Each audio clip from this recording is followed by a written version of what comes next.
এবার আমরা আসবো সাউথ ইস্টের দিকটা। সাউথ ইস্টও আমাদের কি করে, শুক্রের দিক, তাই তো? সেখানটা কি হয়, মানি ফ্লোটাকে বাড়ায়।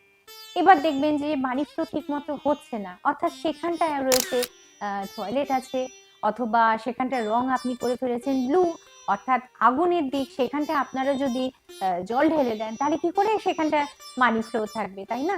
তাহলে সেইখানে দেখবেন যে কোনো ব্ল্যাক কালার বা ব্লু কালার যেন না থাকে, এবং সেপটিক ট্যাঙ্ক যেন না থাকে। তাহলে সেখানটা কি করবেন, ওখানে রেমিডিয়াল মেজার হিসাবেও দেখবেন যে সেখানটা কালার ইউজ করুন রেড, অর্থাৎ একটা রেড কালারের যদি স্পটলাইট ওখানটা রাখেন, তাহলে দেখবেন আপনাদের মানি ফ্লো, আসা যাওয়াটা দ্রুত বাড়তে শুরু করেছে।